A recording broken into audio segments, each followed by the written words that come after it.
and welcome to the Village Church. My name's Mark Conklin, and I am a villager here and excited to bring you a message this morning. Let me ask you a question. Have you ever had the wind knocked out of you physically? I mean, really knocked out of you. That kind of wind knocked out of you where you go,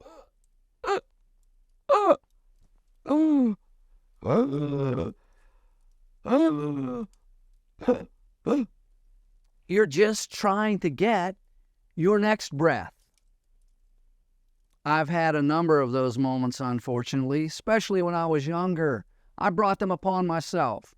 I had brilliant ideas when I was in elementary school. Here's one from the 3rd grade.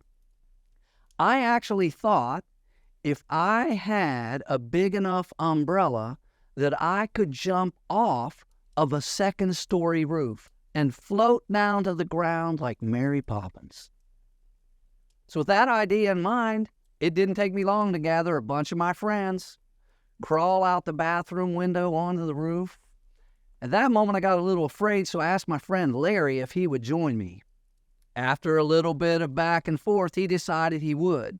So imagine all the little children in the neighborhood, all these elementary school kids, they're gathered around. We're hanging onto this big golf umbrella, stepping slowly out to the edge of the roof. We did a countdown from 10, and when we got to 1, we jumped together. And guess what happened? You're right. The umbrella inverted. I hit the ground flat on my back and looking for that next breath of air, rolling around on the ground as all of my friends were laughing their guts out. You would have thought I would have learned my lesson, but then I found an old pair of wooden skis. Didn't realize that they were just for decorative purposes. I couldn't wait for the first snowfall. Went to the biggest hill in the neighborhood, strapped on those wooden skis with some string, and yes, I had gathered a crowd again, and you're already ahead of me. Yeah, I went down, the skis came off, flat on my back, gasping for air as all my friends were laughing hilariously. One final time, in the age of Evel Knievel, I grabbed a 27-inch 5-speed bike and announced very proudly I was older then, I was in my teens and invincible, that I was going to build a ramp and jump the bike 60 feet across our garden in the backyard. Went to the highest hill behind the house, took off as all my friends and neighbors this time were gathered around for this big event. It was not the Grand Canyon, but it may as well have been. I soared off the end of that ramp, the bicycle turned upside down, the handlebars landed in my chest, I landed in a pile of manure that was out there to fertilize the garden, and you guessed it. Looking for my next breath. I want to draw a parallel here. Those were events of my own choosing. I decided to do that, and you see, and I learned the result. Have you ever had the wind knocked out of you spiritually? Not on purpose, not something of your own choosing, not something you or I would have written into our story. Over the hilltop like an uninvited guest, coming in sideways like a hard sucker punch to the gut. Our spiritual wind gets totally knocked out of us. It's a phone call. A phone call in the middle of the night. A phone call at any time of day that announces that someone you dearly love has tragically passed. Sometimes it may be a medical diagnosis. Out of nowhere, uninvited, you would have never written it into the script. But nonetheless, it's now become part of your story. And it's the loss of a relationship. loss of a job, loss of an ability, the death of a dream. A grief sets in that spiritually has you curled up in a fetal position.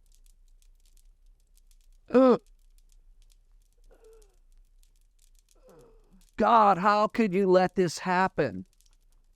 Why? How does this fit into your divine plan? I've had those moments too. There are several that fit. I could tell you about the phone call in 10th grade to learn that the only father that I ever knew killed himself in our kitchen.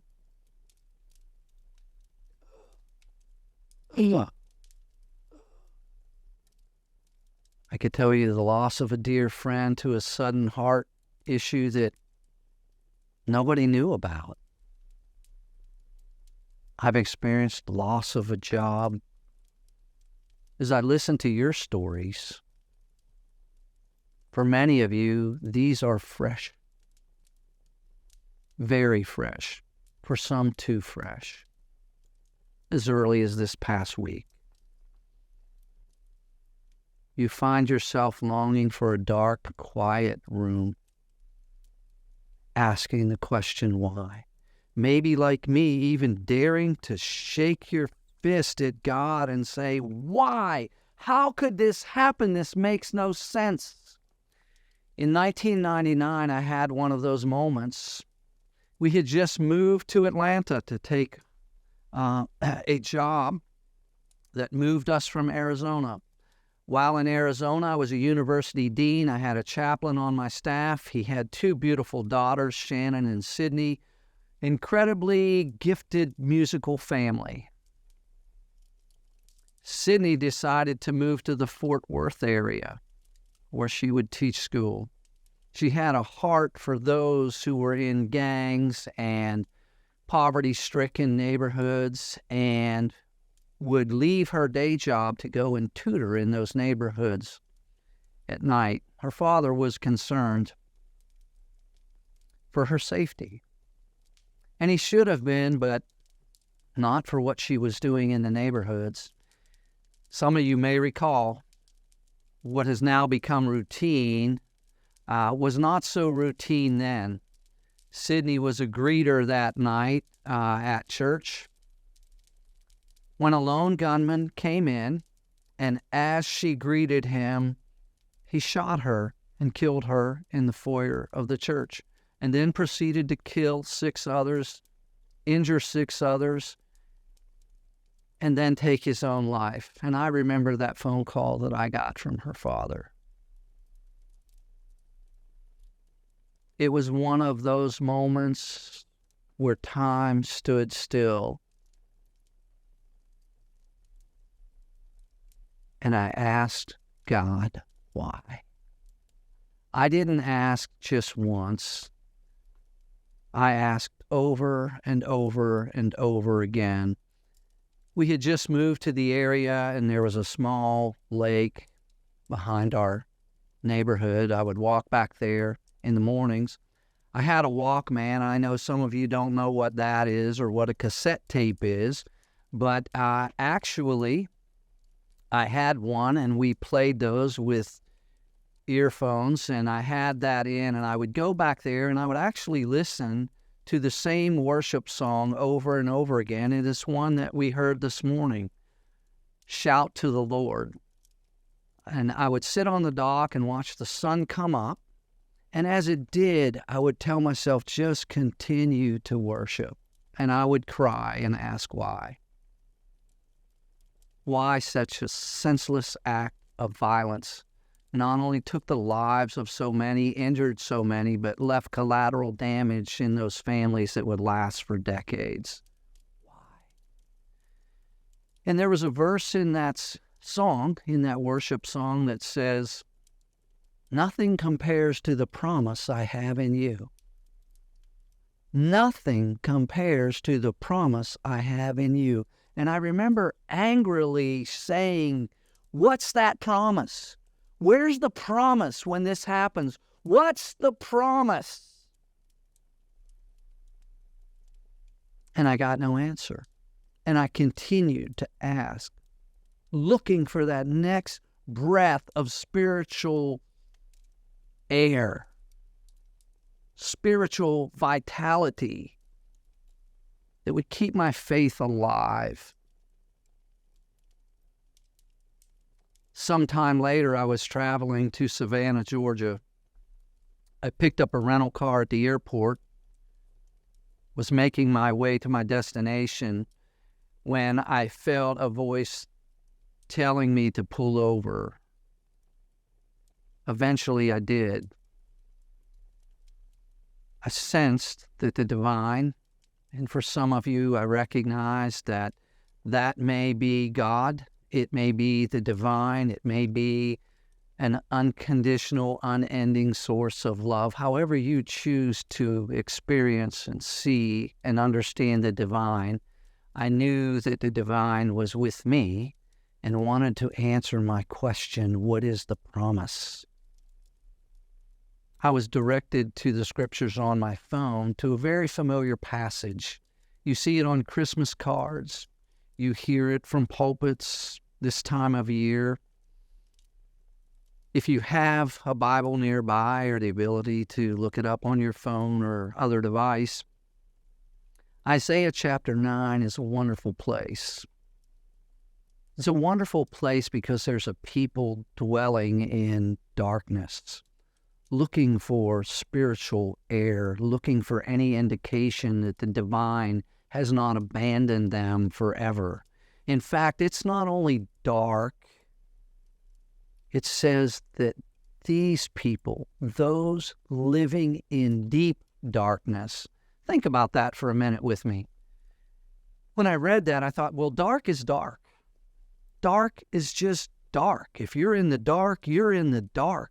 So what is deep darkness? And I think about a darkness that doesn't go away. Darkness like depression, darkness like chronic anxiety, chronic physical ailment. Deep darkness for those that struggle with mental illness or chronic lifelong disabilities. Not just darkness, but deep darkness. And it's to those people a promise was given. I'm going to read from my phone here that promise found in Isaiah 9:6 that's so familiar to you. And it says here, "For to us a child is born, to us a son is given, and the government will be on his shoulders, and he will be called Wonderful Counselor, Mighty God, Everlasting Father, Prince of Peace." I read that sitting in the car alongside the highway that day and said, so what? I've read that many times. Wonderful Counselor, Mighty God, Everlasting Father, Prince of Peace. What's new in there? And then I felt the divine say, I want you to circle 4 words.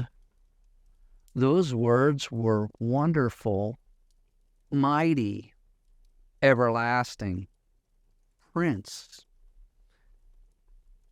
In those moments, God, as I understand him, said to me, Wonderful, mighty, everlasting Prince. Those words are actually fully descriptive and fully encompass my Son and your Savior, the one for whom I'm speaking about. Wonderful, mighty, everlasting Prince. That's Jesus. He said, but now I want you to highlight what comes after each of those words. Counselor, God, Father, peace. And the divine said to me, I put those in there for you because I knew there were going to be moments in life where you were going to get kicked in the stomach so hard through no fault of your own, with news that you never would have written into your story out of nowhere, and you would be in a fetal position,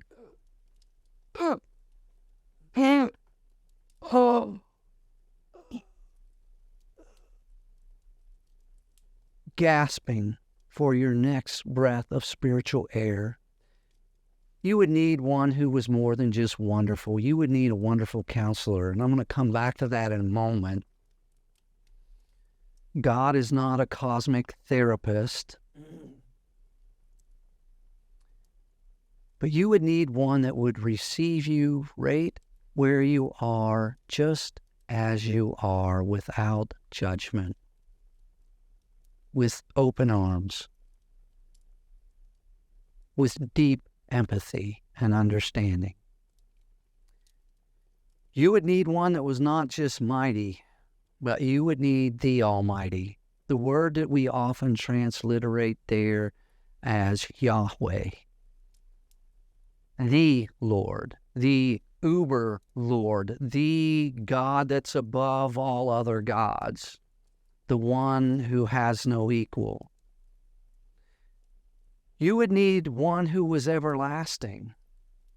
And whether you see that as a father, a mother, a caregiver, the idea is there is an everlasting one that does not go away, that does not die, that does not disappoint, one to whom you and I can run in moments where we're looking for spiritual breath and just simply curl up in the lap of, with all of our tears, all of our pain, all of our disappointment, and receive the shelter and stability that can only come by being wrapped up in that cosmic divine hug, if you will.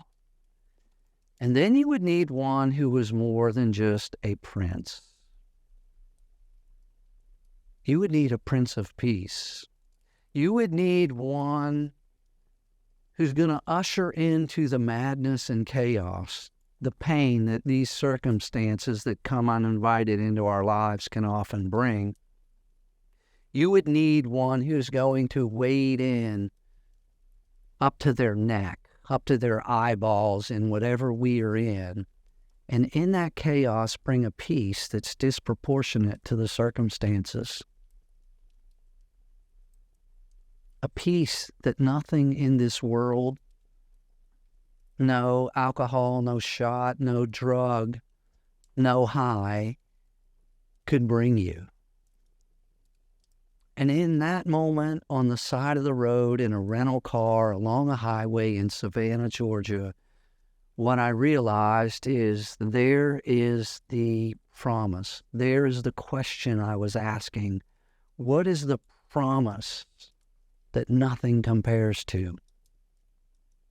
I want to go back into the passage now and just drill down a little deeper into this idea of a wonderful counselor. Many of you know that my wife, Joy, that blonde bombshell that I love with all my heart and have been married to for the last 40 years, has been a licensed therapist all that time. In fact, I am her longest-lasting #1 client and also her favorite client. She's a licensed therapist, and I've learned a lot from her. One of the things that makes a wonderful counselor is deep empathy. The ability to not just listen, the ability to not just sympathize, but the willingness and the ability to actually take on the burden, the pain, the ache of another. Those of you that know Joy know that she has that gift. Those of you that know me know that I don't. So in this season where presents, presents, are given in abundance,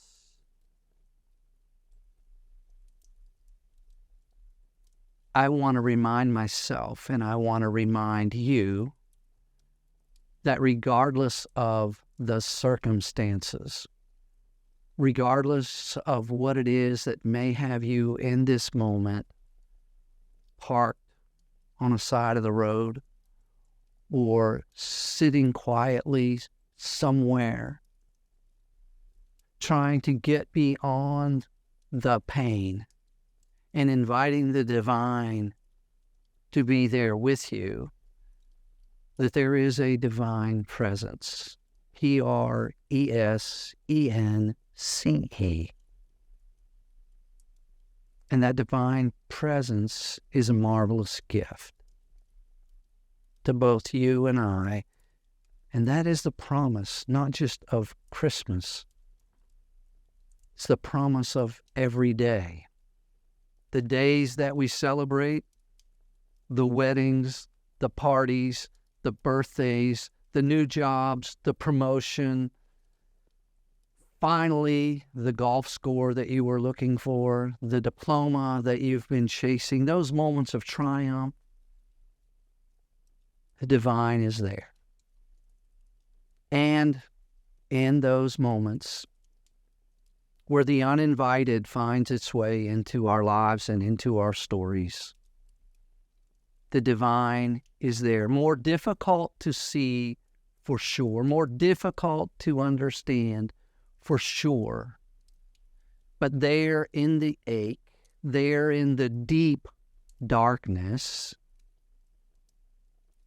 the divine says, I'm here. I want to close with an illustration, a story, in fact, that I think makes this point at some level. Years ago, my wife and I were on a cruise and we went to Alaska, and the cruise ship docked at the port city there of Juneau, which is the capital of Alaska. It's a small city. And you're able to disembark and walk into town. And as we were doing that on this particular trip, we had to walk through a small park. And as we did, I noticed a lady sitting on a park bench. She had a makeshift, rustic-looking cardboard sign like you would see on the side of a highway exit where a homeless person may hold up a sign that says, homeless, hungry, God bless you, whatever the message is. This lady was sitting on the park bench with a simple sign that said, I will listen. I will listen. As I walked through the park, I was just struck by that, and I went into town, and as we walked around seeing different sights and getting something to eat, I had hoped she would be there as we were walking back to the ship, and she was. And yes, you know what I did. I sat down on the bench, and I said, I'm curious, I would like to know more. And she said, I live here in this small town, and during good weather, when the ships come in, I realize people come from all over the world, and I have no idea what they are carrying inside them. What pain, what ache, what loss, what disappointment that they're burdened with. And they have no one to talk to. And so I decided one day to come and sit on this bench with this sign. And so I asked, do people actually sit here? And she said, you would be surprised. You would be surprised at the number of total strangers that sit on the bench and tell me all manner of things, simply because I have a sign that says, I will listen. Perhaps they feel safe, she said, because I'm a total stranger. In all likelihood, they're never going to see me again. And it gives me a great joy to see them sit for a little while, get up, and leave freed from whatever that burden is. What a beautiful picture that is of the divine, of God, of unconditional love that's everlasting, doesn't go away, and that wants to give you and I a gift. And so to you, my friends, some of you I know are in that place right now where you're looking for your next spiritual breath. Someone once said all of us are either about to go into a crisis, in the middle of a crisis, or coming out of a crisis. So spiritually, what I interpret that to mean is some of us are about to get kicked in the stomach really hard, and we're going to be gasping for our next spiritual breath. Others just got kicked in the stomach recently, and they're aching. Trying to absorb this uninvited intruder into their story. And others have just come out of their spiritual crisis. So for those of you who are looking for that next spiritual breath, I just simply want to say the divine is here holding a sign that just says, I'm here. I'd invite you to accept that free gift. And for those of you who may be in a different place, you're finishing up the best day, the best week, the best month, the best year of your life. 2023 has brought you nothing but goodness. Would you consider just simply giving the gift of your presence as you sit with another who's had a very different and more difficult year? I'm here, says the divine, and I would invite you to say to that one that God may be putting on your heart right now, go to them and simply offer them the gift of your presence. Presence.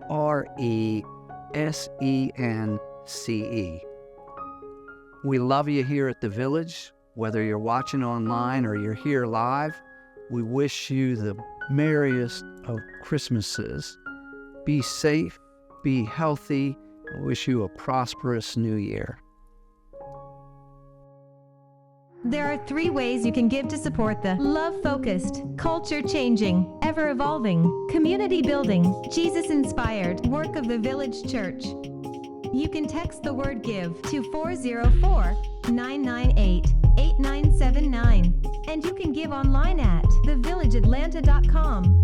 Or you can send a check to the Village Church, 3418 Dogwood Drive, Hapeville, Georgia, 30354. Have a great week.